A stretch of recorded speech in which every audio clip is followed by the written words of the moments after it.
Welcome to The Collaborative. I'm your host, Sydnee Walker, along with Ryan Ballis. Today, we are joined by award-winning marketer, Tia Cummings Hopkins. She is a SVP of Global Brand Marketing for fintech giant Square, where she leads a team responsible for brand insights and strategy, advertising and media, experiential marketing, and brand partnerships. Tia graduated from Hampton University with a BS in chemical engineering and from Purdue University with her MBA. Welcome. Thank you. Happy to be here. First up, we have Sid's This or That HBCU edition. So first up, toga party or step show? Step show. I completely agree. Spades or bid whist? Spades. Drumline or majorettes? Ooh, this one's only tough because my mom was a majorette, so I feel, some affinity there, but I'm gonna have to go with the drum line. I know that's a tough one, but I think I'm going with drumline too. And last but not least, homecoming or family reunion? Oh, if you went to the right school, they could be one and the same. That was really, really tough. I'm gonna say homecoming and just hope my mama don't hear. I'm going to my first homecoming in the fall, so looking forward to that. But for now, my answer is family reunion. Yeah, I get it. Both can be a really great time. Definitely. Tia, thank you so much for being with us here today. It's really exciting that you're here with us and excited to get to talk to you. So growing up, you moved around a lot due to your dad being a scientist, and eventually your love for science led to you majoring in chemical engineering. How did you discover marketing from that, such an opposite end of the spectrum thing academically? How did you kind of make your way into marketing from being over in the sciences? Yeah, so it was actually an internship. So I will always encourage folks to get internships. And it was an engineering internship, to be clear, but it was at Procter Gamble, which I'm sure most people know Procter Gamble. They make almost everything. So, and they are really like world-class, and the gold standard for marketing, right? They basically invented brand marketing, if you will. So I was there as an engineer working on Pampers. And I was, in the lab designing diaper prototypes. But that's when I got exposed to marketing, because marketing is the one who's coming to me saying, well, we've talked to consumers and we need diapers that do X, Y, Z, right? They were telling me what consumers were looking for. And then I'm the one that has to then design the prototypes. And so it was through that summer I realized I was really more interested in what the marketers were doing. I was like, well, that's cool. They're talking to consumers and they're figuring out what people want and figuring out how to give it to them. And I'm just the one who's in the lab, by myself making it. And so I said, I think I might want to have a career in marketing one day. And so this internship was after the summer after my junior year. So I went back for my senior year and it's like, well, I'm not changing my major at senior year. I'm graduating with this engineering degree, but I knew that I was going to go to business school so I could get an MBA so that I could transition into marketing in the future. And lo and behold, probably about 5 years later, 5 years after I graduated from college, I was able to start my marketing career. As SVP of Global Brand Marketing for Square, how do you and your team strategize to ensure Square is differentiating themselves from other tech companies? Yeah, this is something we spend a lot of time talking about because differentiation is really the name of the game. In brand marketing, there's 3 things that your brand has to be. It has to be salient, which means it has to be top of mind. It has to be meaningful, meaning they have to view your brand as being something that understands them and is relatable to them. And it has to be different. So those are the 3 things. And differentiated is actually the most important of the 3. Some people think, oh, if you're just top of mind, if you're just more famous, that'll work. But no, if you're not the most differentiated, then your brand's not going to grow. So we spend a lot of time, really evaluating all of our competitors in the market space. What are they doing? We do a lot of competitive analysis. And then we spend time thinking about, well, who are we as a brand and what are our brand values and what can we do that others can't? And how do we focus there? So it just comes down to spending a whole lot of time analyzing what you see in the marketplace, understanding your customers better than anyone else, right? Just like I say in anything, you have to understand who it is that you're talking to, who it is you're trying to relate to. You have to know what they care about, and then find what are those aligned values or those things where you can create synergy between your brand and your customer base. So like I said, I can't stress enough how important it is and how much time we spend working on that. I love how you say you have to cater to your audiences, because I think a lot of people think if something worked at a different company, you can bring it over, but that's not the case. So really doing those SWOT analysis and just figuring out what works in your market. So I love that approach. Absolutely. And I listened to a previous podcast you were on, and you mentioned that your leadership style is inclusive, servant-minded, and situational. One example you talked about was how you asked your team where they want to be in 5 years, and you told them to be honest. They didn't have to give the answer you wanted to hear. How does your team take that same authenticity into campaigns? Yeah, well, I mean, even if you're not fortunate enough to work for a leader who encourages you to be transparent and authentic, you have to be authentic in your marketing. People are smart and people will see through fluff. And I think we can all give examples of when a brand tried to do something or tried to pretend, and everyone's like, no, you're not really, that's not real, that's fake. No, I don't believe you really think that. So you can't treat your customer like they're stupid. You have to treat them as though they can see through the BS, because they can, right? And so we make every effort to understand our customers, know what it is that they expect. What can we then authentically offer them, and what can we authentically say so that people will not look and be like, no, that's not believable. And those are the things we actually do research. You can do, we do tons of customer research and try to say, hey, if we said this or if we showed you this, does that feel believable coming from us? And people will tell you, oh yeah, I believe that's something that you guys can do. That feels real coming from you.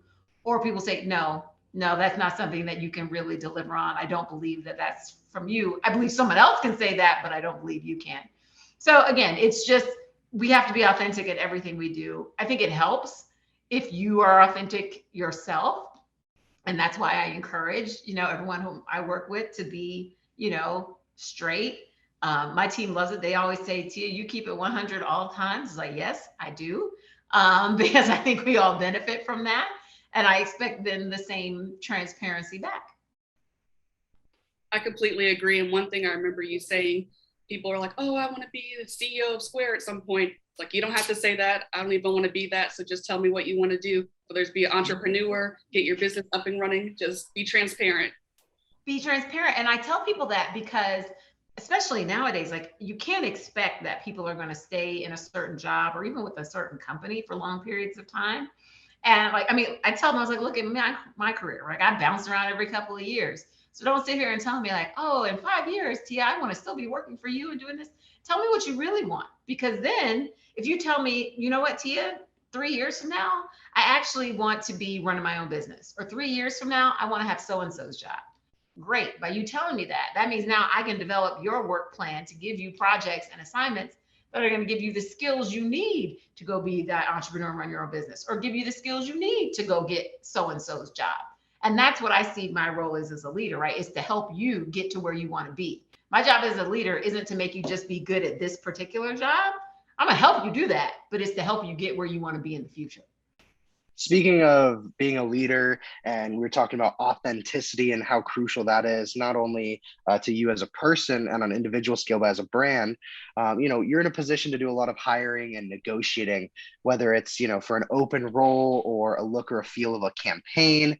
How do you push for brands and companies to look beyond kind of this normal stereotype of someone you'd throw in an advertisement or in a marketing campaign? And how do you really push for underrepresented or minority communities to, be infused within the brand? How do you do that? This is so important to me because I believe that when there are people who look like me in the room, and I'm usually the only one, then it's my job to make sure that I get more people in the room. And so even before I became an executive, even when I was just, as a manager level, I would evaluate works like, we need to add more diversity here. We need to do this when I was working with my agencies. Now that I'm in a position where I can hire the agencies and I choose who we're working with, I'm very, very outspoken. If you're giving me a pitch and I look and you don't have anybody of color on your pitch team, that's going to be a mark against you. I'm not hiring you if you don't have any diversity. My team, I've done a lot of hiring since I've joined Square. I've hired a lot of people who look like me. And my boss is just like, this is great. You're helping our diversity and inclusion numbers. But for me, it's just a matter of I'm hiring the best talent. And what I've realized now in this position of leadership, and I do so many interviews, it's just about ensuring that you are interviewing a diverse slate of candidates, right? So I'm very intentional when I've got an open role, bring me a bunch of diverse candidates. Now, it just so happens that out of the last, 6 or 7 roles I've hired, probably 4 or 5 of the people who ended up being hired were people of color. And that's not because I'm saying, oh, I just got to find bunch. I have a scale, right? Everyone's being asked the same questions and everyone's being ranked on the same 5-point scale by me and all the other interview panels. So it's not just me. I was like, I'm going to put all these candidates in front of you. Whoever gets the highest score is going to get the job. And 4 out of 5 times in those last roles, it was the person of color who had the highest score, which just goes to show when you give these folks opportunities to interview, they can totally get the job. What often ends up happening is they're not getting the opportunities. So for me, I'm always speaking up, give me diverse candidates. I only want to talk to your agency if you have diverse employees, because your agency needs to reflect the team that you're working on. And so for me, I'm very, very outspoken about it. And if anyone has a problem with it, then, oh, well, that's on them. No one had a problem when all the leadership teams were all white. So I'm just bringing in people who are qualified and who are talented and who deserve to be there. You speak about that with so much passion. Like, you make me want to run through a wall and just absolutely just hold the door open with both hands for everybody. So thank you for that. And that's really incredible to see. And it's awesome that you're in a position to be able to do that. So yeah, I take it very seriously. I really, really do. My job is because we've all known those people and they got to a leadership position and then they felt like, I'm here, let me close the door and not let anybody else come in behind me. And my job is like, okay, I got in the club. Now let me hold the door open so everybody else can get in right behind me. That's what you're supposed to do, And so that's something that I am very, very, very, very serious about. Tia, earlier we mentioned how you attended Hampton University. We've seen HBCUs gain more recognition lately due to Deion Sanders and Jackson State. As you've continued to climb up the ranks in leadership throughout your career, what's one thing your HBCU taught you that helps you stay true to yourself no matter what?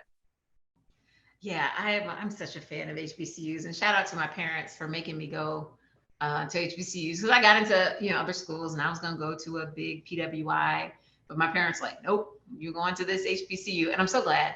I think the thing that they teach you is like they prepare you for the real world, especially if you're going to be a person of color in a majority white environment, which corporate America still is they teach you like no one's going to outwork you and no one is smarter than you, right? So you go in and you do the work and you will succeed. And so I think that's what I got from my HBCU is just that work ethic of that and just that foundation of like, you are smart, you are capable, don't let anyone tell you otherwise. You just go in there and put in the work because it was very much, a nurturing environment. It's small, when I was at Hampton, there was like 5,000 students and I was an engineering major. So like, there was like 5 of us in class. So, you're getting all the professor's attention and you don't show up in class one day, there's no hiding like you can at BWI. They're like, Tia, I noticed you weren't in class yesterday, because it's so small. So I think it was just that nurturing environment and that confidence that I could go out and be successful is something that I really got from Hampton. Absolutely. My mom went to Mississippi Valley State and just her and all her family, that passion behind it. Now we see a lot of future leaders and current leaders went to HBCU. So just that pride behind it is awesome to see. I fight with my husband about it because he went to Duke. And so he doesn't get it. And, we talk about, we don't have kids yet, but we talk about having kids. He's like, well, my kids are going to Duke. I was like, well, my kids are going to an HBCU. So I don't know what you're talking about. I think it's kind of hard to put into words, I guess, how I would describe you and how I want to ask this question. But I think the best term to use for you is just a boss ass woman. And so with this question, I'm wondering how you be doing all of these boss ass things, you know, being an executive at a huge tech company, which is absolutely incredible and extremely rare, you know, for a woman of color. Everything you're doing is so amazing, but what do you do in the meantime to take care of yourself, you know, take care of yourself at home? What do you like to do in your free time? You know, how do you get your stress out? Is there anything you'd recommend for anyone who's going Oh, through it, struggling with work stress? yeah, I do. I'm a big believer in work-life balance. So I call myself a reformed workaholic. I used to be that person who was just, I mean, and you could argue maybe that's how I got to where I am. Because in my earlier years, I was just working all the time because I was determined to get to the top. But now, no more. I'm a big believer in vacations, and I no longer work on my vacations. So when I go on vacation, don't bother me. And I encourage other people to do that too. When you're off, you should be off.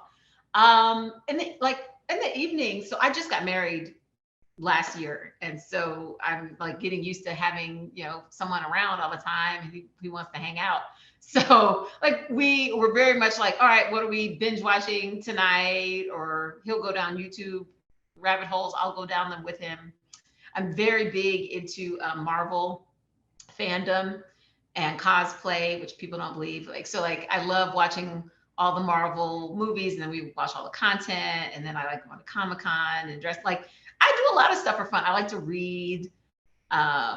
So I'm very big on just like when I work hard, but I know how to unplug now and do the things that bring me joy and turn off work. And I think I wish I'd learned this lesson sooner than I did. I've only learned it within the last few years, but I think it makes such a big difference in terms of like making sure I dedicate time to my passions and things that I'm interested in besides just working around the clock. I think that makes me a better worker and a better leader. Taking time to yourself and just being able to kind of like that full separation, that full break between work and life, I feel like is so important. And I think especially with COVID the past couple of years, it's been so hard, you know, either, you know, you're working from home or are you around, you know, and so I think having that split is super important. So I'm going to have to take you up on that. I'm going to have to learn that lesson sooner than later for sure. So do it. Don't be like me and wait till you're old and learn it. Learn it when you're younger. As you look back on your career thus far, what's one thing you know now that you wish you knew when you were first getting started in the industry? That's an interesting one. I guess what I wish I knew then, it's a marathon, not a sprint, and that everything was going to work out just fine. You know, because like I just remember always being so anxious, and I was always so ambitious. Like I was that person, you know, that gunner, even that person in school, like I was that annoying person. And so I wish I had just calmed down a little bit and relaxed more, because I feel like I was always so focused on the future, focused on planning and what's my next move. I've treated my whole life like a chess game. And that there were times where it's like, man, I would have liked to enjoy myself more, like enjoyed when I was in college more, enjoyed my 20s more, you know, like just live more versus always working because I was so stressed about getting to the next step. And I think I've realized it's like, you know what, that'll work itself out. Be present is a marathon, not a sprint. And that I think would have been really helpful for me to know. I love that advice. And I'm actually feeling a little bit of that right now as I'm in between jobs. It's like the first time I haven't had to work for a little bit. So I've even told Ryan, I don't know what to do with myself, but I'm trying to find more activities to do throughout the day and just enjoy myself while I can. Enjoy yourself, because those types of breaks don't happen. There was one time I can remember being between, like I quit a job because I was miserable. And I didn't have another one lined up. And everyone's like, you're crazy. You can't quit your job, dude. I was like, look, my hair is falling out. I'm stressed. I will find another job. God got me. I have about 4 months worth of savings that I can live off of. And I'm going to have faith that I will get another job within those 4 months. But like, it was great. And that will never happen again. They have that kind of extended time off of work. I got another job within the 4 months. So yes, make sure you enjoy this break, because those don't come often in life. Tia, I think I speak for myself and Sydnee when I say that this has probably been one of our favorite ones that we've gotten to do for the collaborative. You've been an absolute pleasure to have on here. I'm really hoping that I'm really excited to come down to Atlanta in September for our event and be there and hopefully get to see you. But really excited, and I'm super glad you're able to make it today. And thank you everyone else for coming. This was super fun. But Tia, thank you so much for your time today. I just remember hearing you speak at the She League conference, and I was really inspired and wanted to connect with you further. So I really appreciate you taking the time and joining us today. It was very insightful. Just loved hearing everything you're doing at Square and for people of color and Black women. So thank you. Absolutely. Happy to do it. It was great meeting you all. And yeah, this is fun for me. And then just one last housekeeping thing. Our first in-person event will be Friday, September 2nd in Atlanta from 6 to 9 p.m. We'll have a live Q&A panel, speed networking session, raffles, and more. So Tia, I'll send you the link for that. And everyone else, I hope to see you there. I'd love to come.